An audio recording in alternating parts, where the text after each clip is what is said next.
Waxing precautions, safety and hygiene post-COVID-19 with our panel of experts. This webinar is sponsored by Paramrigo and they have an offer to share with everyone watching. Paramrigo is offering 20% off all waxes and pre and post products on one order with a minimum spend of £40 if you use the code PBWebMay. We'll be linking this in the comments box here and also on our Facebook live stream for everyone watching there. On our panel today, we are joined by Jack Dunn, the wax coach, Paramrigo brand ambassador and co-founder of Hot Wax London, and Sam Marshall, owner of The Beauty Guru. Thanks everyone for joining us today. For everyone watching, we'll have a few bit of time at the end for any questions that you have. So if you've got any burning questions, please do send them in as we go. Thank you everyone for joining us, Sam and Jack. Hello, thank you. Thanks for having us. Hi, thank you. Pleased to be here. Great to have you. So, to kick things off, as a waxer, safety and hygiene in treatment is already of paramount importance, but this is going to be even more crucial when businesses open and when they're allowed to reopen again. How might waxing treatments change once we open our businesses again? Shall I go first? Yes. Well, gosh, we don't know all the answers to this yet, do we? So we're kind of floating around on reading bits from different kind of bodies, I think, at the moment. I think facial waxing might have to take a back seat for a while because I don't think we can wax someone's lip through a mask. I'm quite good, but not that good yet. And I think what we'll probably encourage people to do is have more treatments together, rather than those people that might have like a Brazilian one week, a full leg another week, just to kind of save on the amount of cleaning and PPE and everything like that we're going to have to do. So I think we are going to have quite a few changes, and also cleaning the wax pots. That's one of the main changes I think we'll have. Yeah, and just to add to that, I think that the biggest issue, the biggest change we're going to have is about PPE, and it's about supply and demand. It's about trying to source the things that we're going to need. I know when I speak to other therapists online and we do some networking, this is the issue at the minute. Suppliers don't have enough of it that we can order. When we do order it, we're paying a lot more per item than what we paid in the past. So I think adapting to this new normal is about stripping our treatments back to basics and starting all over again. It's about creating, risk assessments, looking at how we can identify, look at the whole process from the therapist's point of view. Look at it from the client's perspective and just try and put together a clear working policy that we can all kind of adapt. And as Sam said, there's no clear guidelines out there at the moment. So I think for us, assume the worst and work with that as your kind of benchmark and your standard, and then look at how you can adapt that really. Yeah. And I had a chat with Habia yesterday, and they are kind of waiting for for everything to come together. But even they're kind of like, we just don't know.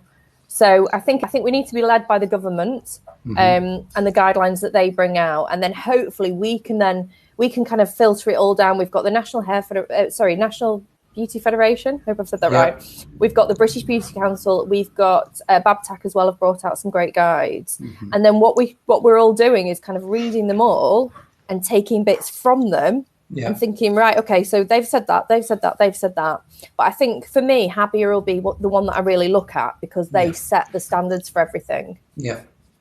I think the good thing for us will be now is where perhaps in the past we've only had good practice guidelines. This may be an opportunity for us now to have a little bit of enforcement where there's stricter control. I think that's better for everybody. I know some people don't necessarily always think that that's the way to go, but I think we need clear guidelines. We need something to work with so there's no misinterpretation. And also looking at our suppliers of our products, our wax brands, quite often they will have access to support and resources and, be able to provide some information for their clients as well, which should be useful. Yeah, definitely. I think even the wax brands some of them don't really know when you say, well, can it live in wax? And they're like, no. Like, how can you prove it? We can't prove it unless someone does a trial Yeah, with well, some it's very COVID in some unclear, wax. isn't it? Yeah, it's so unclear at the moment. Yeah, I mean, Perrin Rigaud, because they're international, they've obviously been through the coming out of lockdown in some countries. So for them, they're working with those clients in those areas. So hopefully we can tap into that here, and we can offer some sort of resources and some sort of feedback for our sort of clients, and help them get themselves back on track as we get closer to coming out of this. Hopefully. Yeah. Yeah, there's definitely a lot to think about. As we're awaiting formal guidelines from the government, what do you think are some of the ways that waxers might protect themselves during treatments, as well as their staff? I'm so sorry, Jack. Can you just mute yourself? And Eleanor, can you repeat that again? We're having some technical issues and we're having to mute and do it, but I couldn't hear the question. Let me repeat it. So as we're awaiting formal guidelines from the government, what do you think are some of the ways that waxers might protect both themselves and their staff during treatments? I think, like we said already, it's the PPE, and then also there's some great guidelines come out, about informing staff of things, supplying staff with PPE. So if you have staff, it's your responsibility to supply their PPE. Yeah. I've personally got a self-employed team, very small team, but I will be supplying their masks. I don't expect them to supply their own masks. I think that's fair. Yeah, I've actually found some fantastic ones that are. You can use them more than once, and you can wash them, and they've got like silver ion technology in them. They're brilliant. So I've just discovered them. So I think, and then letting our clients be informed of what we're doing. So I saw a fantastic video yesterday done by a dermatologica therapist, and she literally walked through with her clients. This is what I'm doing differently. This is what I'm not doing. This is what I expect from you. Great, yeah. And it was absolutely fantastic. And I will definitely be copying that. I think it's such a good idea. Good. I mean, I think it's all about risk assessment, and I think it's about making sure, regardless if it's self-employed people that work with us or they're our employees, we've got a responsibility in terms of due diligence, and we need to make sure that, training records are formal for this. We can't just say to somebody, oh, we expect you to clean the trolley, we want you to do X, Y, and Z. We've got to make that formal, we've got to make that clear. Yeah. We've got to work with, step-by-step guides so that everybody is 100% clear in terms of their responsibility between clients. Obviously, it's going to have an impact on the way that we deliver the service in terms of our timings. There's issues around costings and how this is going to be, how we pass that on. Do we absorb the cost within our treatments and have less profit margin, or do we? No. Exactly. So we have to. It's such a grey area, and obviously it'll be so different for so many of us. Some people will adopt a different approach to it, but I think having it formal and having clear training records where everybody is 100% clear in terms of what we need to do to make the environment safe, and that's the key to moving forward, really. Yeah, totally. And I'm going to be adding them into my training manuals as well. My colleague Andy, he's doing it with his. We're all. I mean, we could all group together and do the same one on it, because it's hopefully going to be exactly the same information that we deliver. So that's something I think as trainers we can really work together on. Oh, no, that's great. I think that's really useful. Yeah, and also it's less work if some of us do bits, isn't it? We share it out. I can see a lot of people asking about the name of the masks. Am I allowed to mention that, Eleanor? Yeah, go ahead. Yeah, it's a company called Biotherapeutic, I believe, and it's called a smart mask. It's got 3 layers, and you can wash it 50 times, and they suggest you buy 2 or 3 each. I had to write this down because I have got a terrible memory, but I think it's one I'm going to get, because the surgical ones, they're just so expensive. It's a rip-off. Even the glove prices have gone up as well. Not by everyone, but by most of the suppliers, they are, Yeah, it's greed, isn't it? And even go on, sorry. I think we might have lost Jack's frozen. For a second. Oh, Jack's frozen. Oh, no. It's all right, we'll carry on. Yeah, so as he was saying, risk assessment vital for your business, training records, cleaning schedules. So we're going to have to, I think we should be logging, what we're doing cleaning. Maybe we'll have a time that we do it. Then we've got to look at cleaning products, which is a minefield, isn't it? And again, it's kind of, I think we're led by the medical industry on that. That's a good place to look for kind of how they clean. So I spoke to someone that's working at one of the Nightingale hospitals, and I was like, what do you use for your cleaning? tell me, because I need to know, because that's what we should be doing, really, is kind of following what they do. Yeah, absolutely. Have we answered that question completely? I can't remember it now. I think you answered it pretty well. But for everyone watching, we're just trying to get Jack back in. So me and Sam will chat away while we get Jack back in on the panel. I've still got him on the phone. So Jack, we want you back if you can hear me. Technology. I know, hey. Yeah, hopefully we'll have him back very shortly. Perhaps in the meantime, Sam, we can chat about maybe some ways that we can reassure our clients when we're reopening. What are some ways that we can kind of take away any apprehension about how the treatment will work and how it will kind of happen, I guess? Well, I think, like I said before, I mean, not everyone's comfortable doing videos, and I personally am quite scared of doing videos normally. I'm great on the radio, but put a screen in front of me and I'm like, oh, but you could do it as a podcast if you don't want to actually get videoed, or you could get an enthusiastic team member to do it. And just walking them through it, or you could do a Facebook Live. I've seen a few people do that with, especially when we keep thinking the date's going to change, just communicating with your clients and saying, do you know what, right, I think we're going to open on this date, so I'm going to allow you to book in, but if it changes, I'm going to cancel you, or this is what I expect you to come in a mask. If you can't come in a mask, you don't have one, they're available to buy, we're going to charge X amount for them. So I think it's just communicating really well with your clients, but then also giving them that informed choice that, there will be other people in the salon, we will be practicing social distancing, but if you're vulnerable or elderly or anything like this, maybe you have separate times for them, or beginning of the day, end of the day. I think it's all about communication, isn't it? That's all we can do, is just tell our clients what we know and share with them that we're doing it. As long as we're doing our bit to keep them as safe as possible whilst treating them at the same time. Yeah, definitely. It's kind of, I guess, reassuring everyone that, that things have been thought out really well, and that everything's been taken in steps to kind of reassure the client that they're having, a safe treatment and they feel comfortable with that. Yeah, and getting the right advice. So I've got a friend who's got a Facebook group that she's doing around health and safety, because she's doing a level 6 health and safety, which apparently sounds horrendously boring, if I'm honest. And none of us are really kind of into that sort of thing. So then she's kind of filtering through all the info and then putting it out there. And, I've paid for a 3-month thing to go on that, so I can be as clued up as I possibly can. I mean, I've never read a safety data sheet until now. I certainly wouldn't know what, various cleaning products are. But I think it's good for our knowledge as well, because really, you can never know too much, can you? Keep your clients safe. Exactly. Yeah, it's good to kind of, I guess, keep up to date with all of the latest info, and hopefully we'll kind of hear a little bit more from the government and other industry bodies as time goes on. Yeah, totally. Everyone watching, we're still trying to get Jack back in, so fingers crossed. He's disappeared, but we're going to get him back in at some point. What else? So where were we? So what sort of instructions do you think that we can give our clients prior to their appointment, Sam? Is there anything that you're kind of thinking of doing? Well, yeah, I've ordered a touchless infrared, I think it's infrared, or I might have just made that up, thermometer.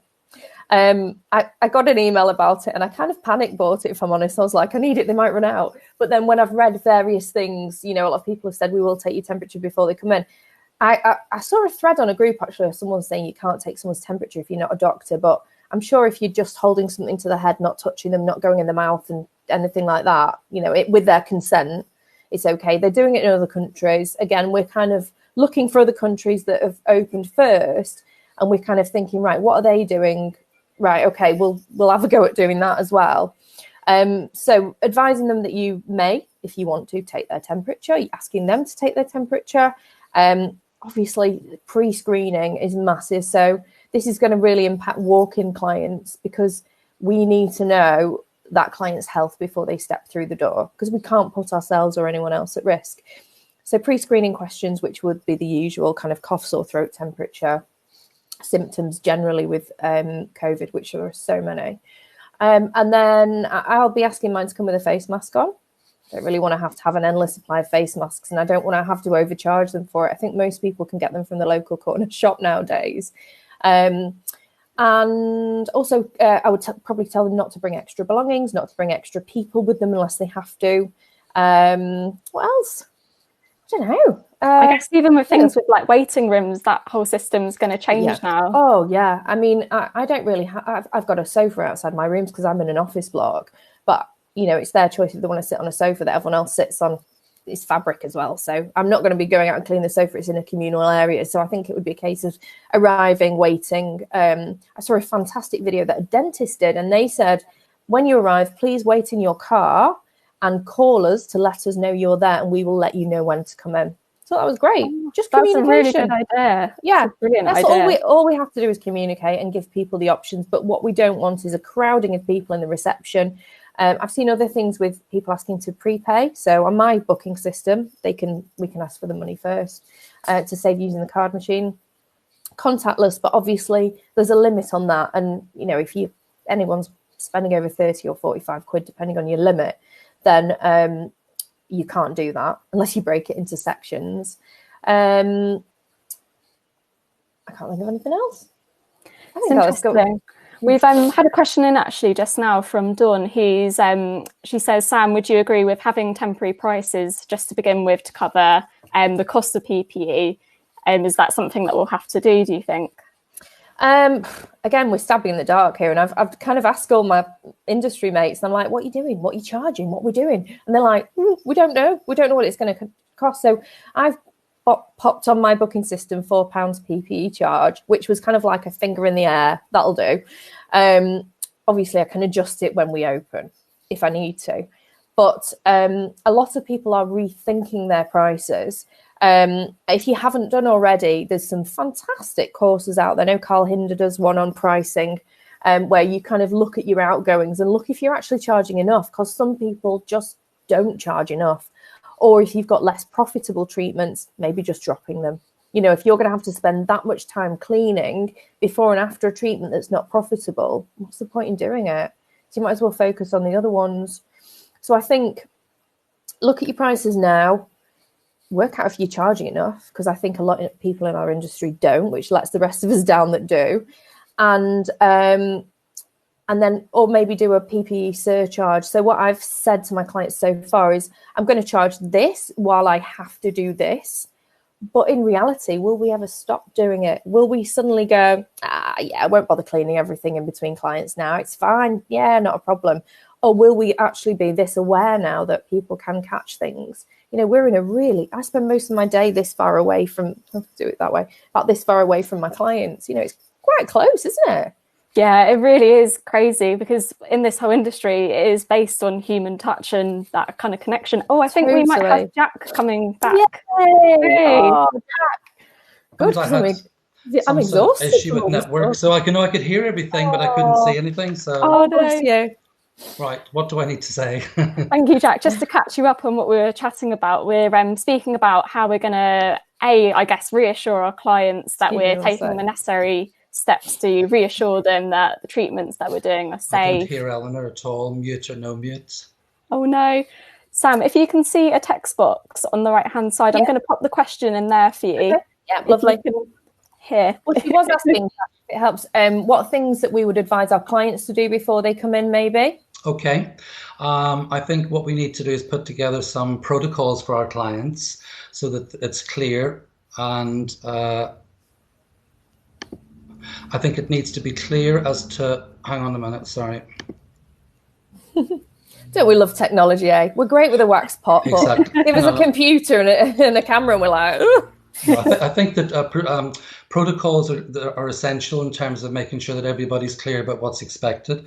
For us, we put information on the websites, but I find that clients don't always read what's written in black and white. They like to have more of a visual thing. So we've put together like a non-branded video that we've put on social media for clients and for other therapists to share, which kind of shows the steps. We've also put together like a treatment protocol poster, so we can have this available A4 or A5. So it just explains to people what they're going to do, some of the changes to the service, you know, what's expected of them in terms of, you know, turning up with their face mask and all that sort of stuff. So we can put this on social media, we can have it laminated, we can have it in the treatment area. So when people arrive, then it's clear. People don't always read what's on a text or what's on a web page. So I find that kind of works best. Jack, is that through Perron Rego?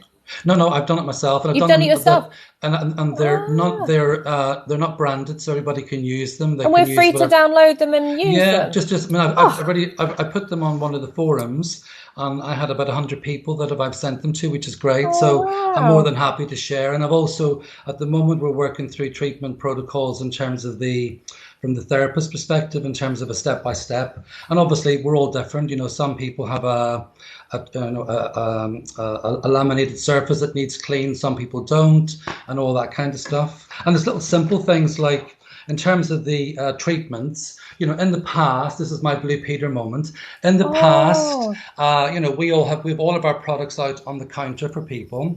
So we go and we grab a few paper strips, we put our hands on the cotton wool, and of course, our hands are on client skin. So we buy ourselves some simple little trays like this that are, you know, easy to sanitize with an antibac spray or a disinfectant. And then, you know, in preparation, we know that Jack needs his back waxed, so we can leave enough strips, enough spatulas, all the bits and pieces we need for one treatment. And this can be prepared in advance. So when we've got, you know, 10 clients, one after the other, we can prepare a few trays in advance. And that way we're sort of, it's another area of minimizing the risk. There may be a little bit of wastage because, of course, you may end up with a few more strips or a few spatulas, but that cost is very small. And I think that's easy to absorb that when we're, you know, looking at how we can help with client safety and stuff like that. So, I think that's genius. yeah, I think it's just helpful really more than it. And I think there's been a lot of networking out there, which is great. You know, and I think we're all helping each other, we're all supporting each other, and it's not about brands or, you know, who works for who. At the end of the day, you know, there's a hashtag out there, "In It Together," and it's very true. We're all in this together, and we've got to try and work our way through it and come out at the other end, really. So, and we Yeah. will too. We'll get there. It might take longer than we anticipate, and it's been quite useful listening to all the things you've been talking about earlier. I could hear it all, and I couldn't participate. So, you know, I think it was great what you were saying. It's all really useful stuff and really good links that you were giving to people. Do you So know that's something good. that I've heard which really warmed my heart is someone that I'm on a group with said that all the Uh-huh. salons in her village have kind of clubbed together and decided they're not going to do under 30-minute treatments, or they're going to Good. do this or they're going to do that. And I thought that was Yeah. fantastic, the way that they're working together instead of against each other, which unfortunately is what so many salons do. Yeah, no, absolutely. I think that's important that we do that. I mean, I've heard, you know, lots of discussions on forums of people saying they're not going to offer this, not going to offer that. And you've got to come up with some element of safety with your treatment list, as you said. And there is a lot of benefit in, you know, having a client coming in and having 2 or 3 treatments together rather than coming in, you know, once a week for every week, because quite often we have a lot of clients that do that. You know, they come and they do all these little bits of treatments. But the other side of that, I guess, as well, is that when you're in full PPE and you're looking like a surgeon in the middle of the summer, you know, you might want to avoid your full body waxing treatments. You might want to minimize, you know, I couldn't bear to do a full Oh, body wow. wax. You know, Yeah. can you imagine it? I mean, I'm usually dripping at the best of times. You know, if there's all this concern about ventilation and air conditioning, all this added PPE, and someone on a bed for 2.5, 3, whatever hours, you know, you'll come out at the other end looking like, you know, you've been beaten up. So I think we just need to get the balance, really. So, Yeah, that's a really valid point, because yeah. I have air conditioning units in my rooms in the summer because they are so hot. And even with that, I am, by the Oh, end of a full body absolutely. wax, I'm Yeah. Well, it's like you're making candy exhausted. floss when you're using the wax. As the air blows on, you get all these little fairy threads Yeah. all over the room and whatever, which is not always Yeah. great. And also, I think I've seen discussions about air conditioning and, you know, the risk factors around that. And again, because it's so unclear, you know, we just got to wait to see what's happening. I think there was discussions on one forum where people suggested that the filter needs to be cleaned after every client. You know, can you imagine you'd be just sort of seeing 2 clients a day on that basis, especially if we go back in July and we have the summer that it looks like we're going to have. So Yeah. I think we all need to network and we all need to communicate and support each other, really. Yeah, absolutely. Good. Absolutely. And is there anything in So I don't hear particular? Eleanor, I can hear Sam. Oh no, Sam, I'll perhaps translate. You'll brilliant. translate. Thank you, Okay, Sam. that's good. So as we're kind of, I guess, waiting until the 4th of July, as you said, Jack, what advice would you give to waxers to help them sort of prepare in the meantime? Is there anything that you would advise that we all do? Okay, so Jack, so what we're going to do to prepare Yep. ourselves as waxers before the 4th of July, what things can we do? Well, preparation is key. I think the first thing is to look at what we're going to need in terms of supplies, because there is such supply and demand at the moment. So I think we need to draw up a list of what we're going to need. We need to look at suppliers that we can use. There are restrictions at the moment with most suppliers. It's 1 pack per person. So obviously we need to look at various areas to support what we need. Remember, a pack of 50 face masks is not going to go very far when you're returning to normal. Plus, we're going to have a surge of clients initially that are going to be rushing to come and get their waxing done.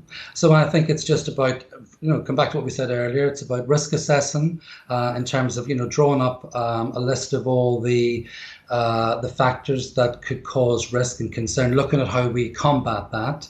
So either with additional PPE. I mean, I know that most of us will use our gloves and we have a really good sanitation systems normally, but this is the new normal, and we're not going to be going into, it's almost like going into clinical mode. So we need to make sure that we provide, a good working environment for our staff, and that we've got all of the elements that they need to deliver that, really. And the time more than anything. I think in the past, a lot of salons have been quite strict with the timings that they've allowed people for treatments. Now, we need to remember that at the end of the treatment, it's not just about taking payment. We need to take payment. We then need to clean the card terminal or whatever the client has had contact with to make that payment. We need to sanitize the chair that they've got undressed and put their clothes on. Oh. We need to look at the bed, the work surfaces, the handles, everything that there's been, that sort of contact with, really. So I think a little bit of role play is the best way to analyze what you need. Is with one of your colleagues or your partner, is just pretend they're the client walking in, and then you'll look at every area that they come into contact with, how we can eliminate the risk, how we can deal with it, what products we need to buy, what cleaning we need. We want disposable rather than towels. Towels are lovely. It's a perfect luxurious treatment for our clients. But I think where people have come in and sort of absorbed all of that and enjoyed that for what it is, we need to maybe look at less pamper and more clinical. I think that's what it's really about. And we can, even our contact with our clients, I'm very tactile. I shake hands with people. I hug people. We can't do that.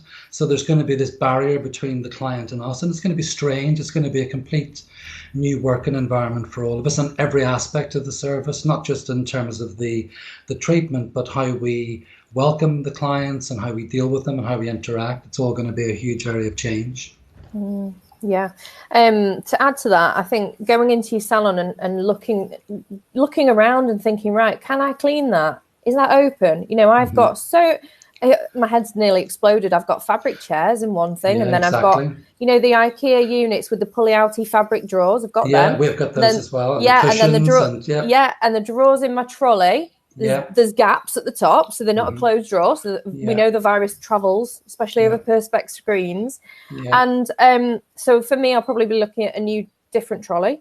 So probably like a real solid stainless steel, not much, and then some closed drawers. Yeah. And then my bed's going to have to be bare, which, if you're like me, I store everything under that bed. So I've lost a load of storage. Yeah.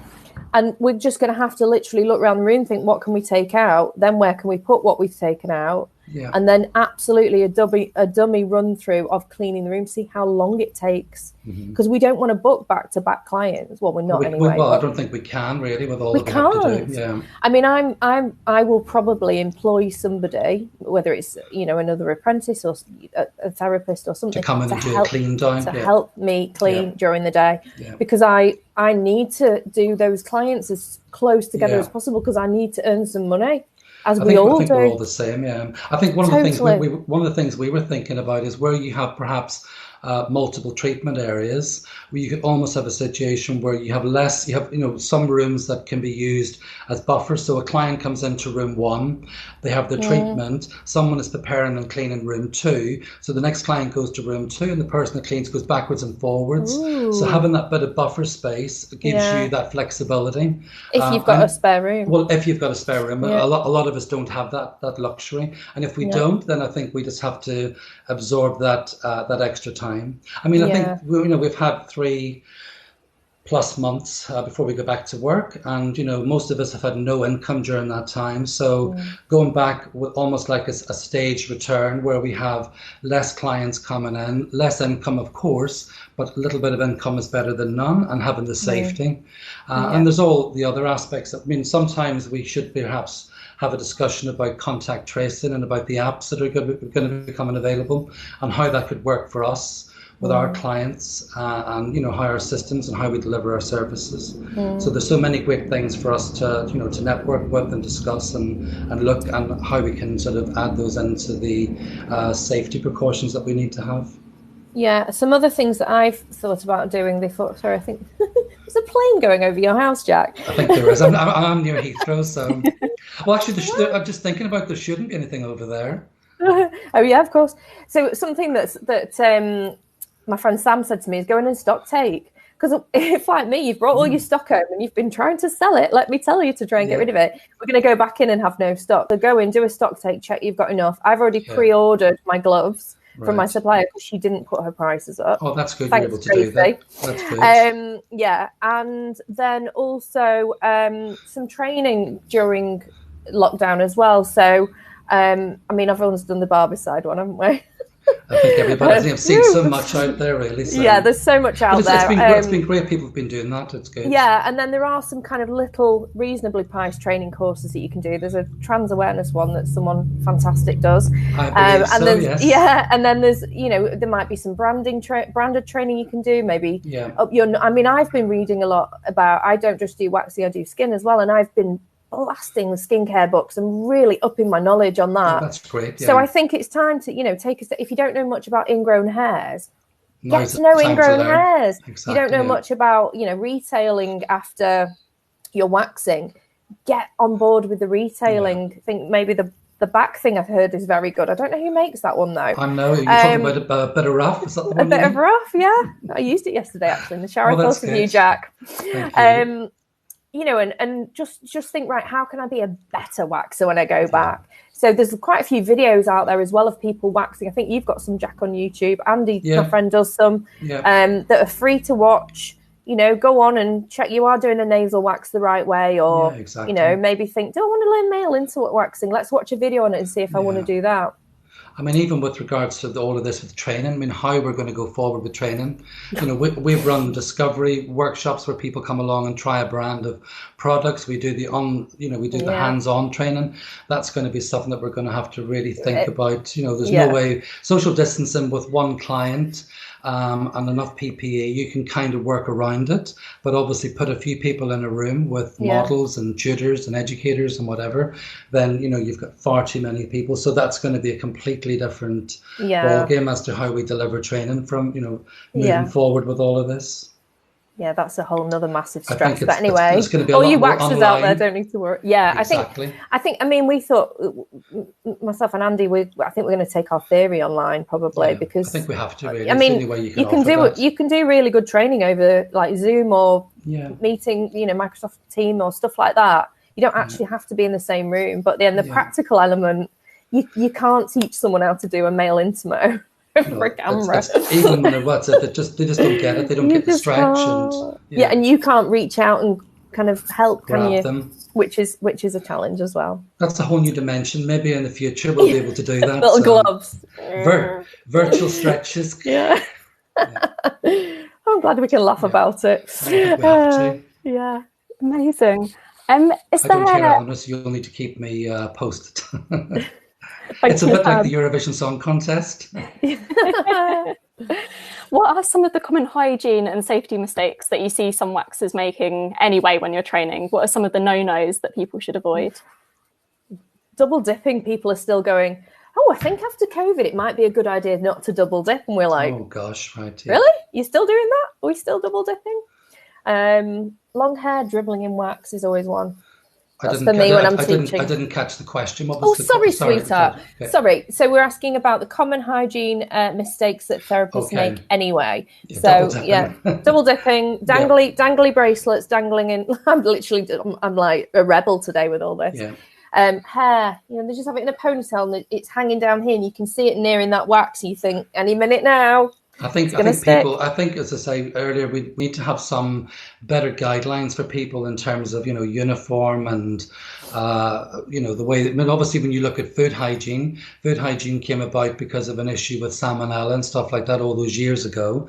And the outcome of that was much better because of all these regulations, and code of conduct, code of practice, all that kind of stuff. So perhaps for us, we may have better guidelines and better practices to work with. Most people just need someone to say, there you go, there's the document that you need to follow, and then they can just absorb what the requirements are and take that on board. Well, hopefully Habia will be updating the code of practice for waxing, so hopefully we're hoping to get that. Well, I think they were looking at March, but I don't know if it'll be put back a bit, and just to kind of update the national occupational standards on waxing as well, because I think there's still, like, bloodborne virus isn't really covered in it, which is quite a hot topic, I think, and something that I'm quite passionate about people knowing about. But of course. I think absolutely Sam's put white tights brigade. She's right. Going back to, wearing that uniform, hair tied up, no jewellery, short nails, I don't know if anyone else has found, but I normally have gel on my nails. I've had no gel, well, only at weekends, but I've had no gel on. And even though they're super short, the amount of dirt that gets under the end that I would not have normally seen. And I'm like, oh, okay, maybe I shouldn't have been doing that. So I think we do need to really kind of, and also our clients are looking at us to keep them safe and be clinical, and we can't just be rocking up to work. Absolutely. And I think, clients, I notice whenever clients come in for treatments, they do pick up on these things. People will say, gosh, you get through a lot of spatulas. They sort of see that you're not double dipping, that you're throwing them away. Gloves, I see, videos that people put up for their services where they're doing brow waxing, facial waxing with no gloves on. We shouldn't be giving guidelines to clients about aftercare if we're going to have bad practice ourselves. We wear gloves for everything, always have done. And I think you just need to absorb that cost, and also it's a standard that people will notice. People will be they'll be so much more clued up now in terms of what they're expecting us to deliver in terms of a standard, and they'll be more observant as to the way that we work. There's so much information out there that now that we, anyone that doesn't have perhaps those standards for gloves for all practices will need to maybe, look at that for now. Yeah, I wear gloves for every treatment that I do, every single treatment. And when I get students, I'm sure you'll find this at Jack as well, especially if they're, more mature student, and they're like, oh, I can't wax with gloves on. You're like, well, you should. You have to, yeah, exactly. I mean, it does feel alien when you've come from doing skincare to waxing, where in the past it's been the natural touch on the skin, but obviously it's the barrier. I mean, when you get a client that's coming in for an underarm wax in the summer and there's moisture and whatever, you don't really want to have your hand on that. So I think, that's a good example. And also, it's just good practice. Yeah, I wear gloves for facials as well. Do you? Okay, right. I always have, not always, but I think it's better practice. Yeah. Why do they want they're clean, but why do they want my grubby hands on their lovely clean skin? But also, if you're putting a product onto you, like I see people that use the pre-wax oils, and if they're not going to use any gloves, you're putting the oil on here, you're rubbing your hands together, so the product's absorbing into your skin. It's not going onto the client, so there's no benefit. So in terms of being more cost effective with your product use, then gloves will give you that, that protection, because the barrier is there and the product's going straight onto the application, onto the skin or wherever you want it to be. Yeah, and you can get a lovely array of colours as well. I personally have I'm a black glove girl. What colour are you, Jack? What colour are you, Jack? I love my blue ball. I think it's like your blue. A purpley blue colour, which is very nice. Amazing. For everyone watching, we're going to move on to a Q&A section in just a moment. I don't hear, so you'll need to tell me. She's going to do the Q&A, sweet cheeks. Okay. How will I hear that? Right, okay. We're going to, for everyone watching, we're going to do a Q&A in a moment. I've got one more question for Sam and Jack, so I'll read that out now, but send any questions that you've got through and we'll get through those. So to finish off, really, a lot of therapists and salon owners out there at the moment are probably feeling quite alone and confused about where to turn to at the moment. Can you share where you're going for your information on reopening and any resources that you can recommend to help them plan and stay in touch with the community? Whenever there's a question coming my way. Okay, so resources, you've got National Hair, so resources that we can get therapists to look to for reopening, Jack. So National Hair Federation, British Beauty Council, Habia, who are the industry authority, Babtac have done a good guide. I've not seen the guilds, but I imagine they've probably done something. I think all the sort of the leading bodies and all the leading insurance companies will have their own kind of guidance. I think everybody's waiting for the government to come forward and say what's allowed and what's not allowed, and then we'll adapt it from there. I guess that's what's going to have to happen. Yeah, yeah. I think we're going to have to put our own together, really, just for your own individual workplace.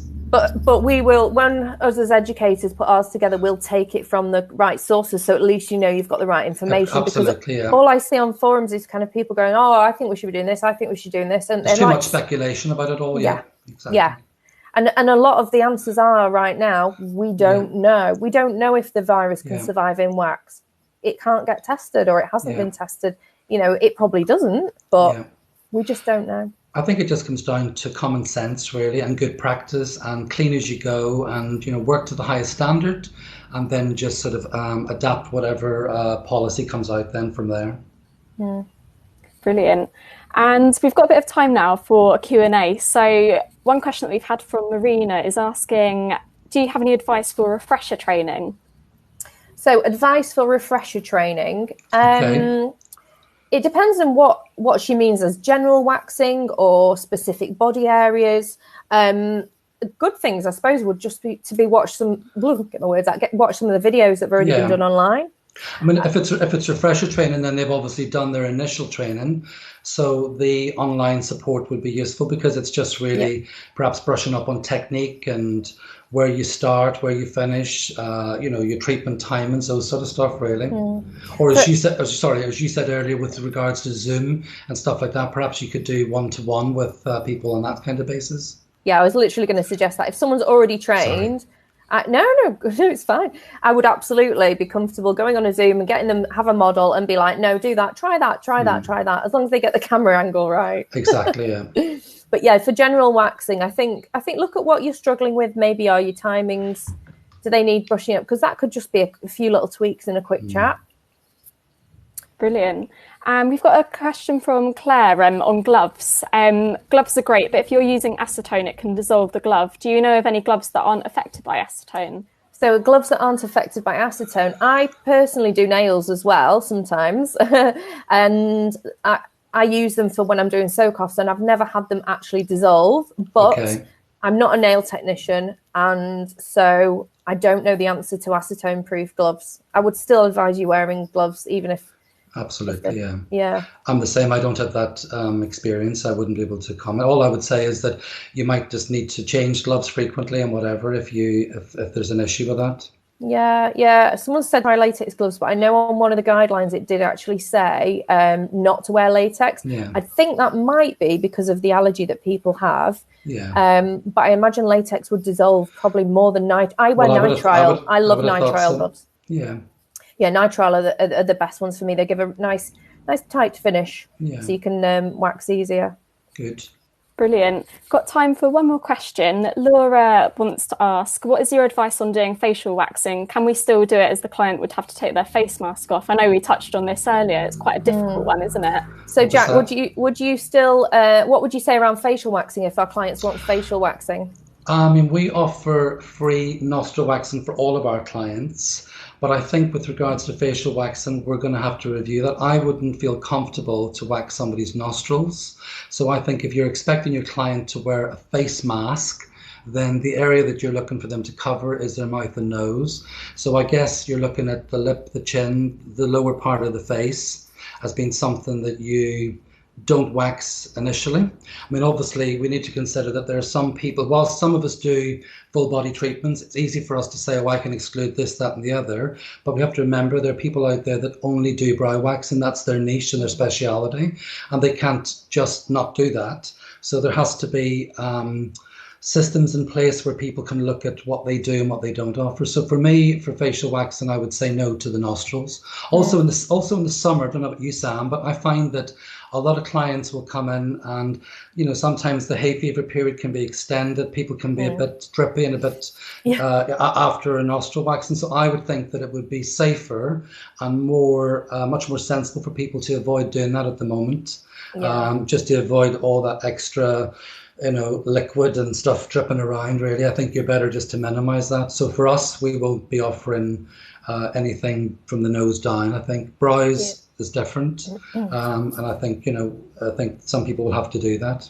Yeah, I think I agree with Jack. I think as much as, gosh, if someone gets regular lip waxes and they can't have them at the moment, that must be really, really awful. I would have thought so. Yeah. I've got a friend who has a brow salon. That's all she does. She's a brow educator, and I mean, she's going to be wearing a visor. She's going to be wearing a face mask. Client's wearing a face mask. I think then it's down to the client and her. I know she's actually asthmatic, so she's a risk, but it's down to them, if they want to take that risk. But I know the guidelines that I've read have said no eye, nose, or mouth areas for treatments. Okay. Yeah. But then, I mean, gosh, you try and tell someone that's not had their eyebrows done for 3 or 4 months, they can't have them done. Absolutely. I think clients we're going to be doing out. fixing. Jack, would you do ear waxing? Because they're facing away from you there, aren't they? I think ear waxing would be fine. Yeah, if they're going to have their mask on, obviously the mask's going to go around the side of the ear. I've got one here actually. So you're going to have this, which will go around the ear. So that'll be fine because you can still wax around that and whatever. So I think that would be fine. But for us, I mean, we do loads of nostril wax. I mean, every day we would probably have 90% of our clients wanting to do that. So that's going to be something that we're not going to be able to offer initially. Yeah. And it's really hard to do your own nose. Well, I've done it a few times, but I put the wax in, but having to take it out, you kind of walk around the room a few times. Yeah. I have a really long stick and just kind of or I get someone in the house to do it. I'm like, just quickly pull this out, quick. Have to brace yourself. Yeah. But it doesn't hurt, which is weird. Sorry. It doesn't, no. But you still don't want to do it.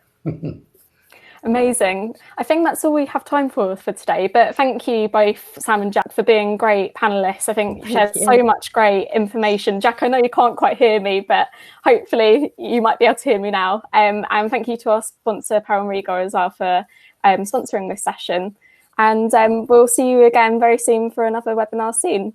Thanks, everyone. Thank you. Thanks. Thank you. Bye. Is that a goodbye?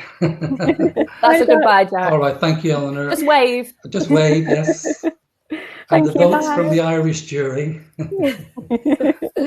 Thanks, everyone. Bye.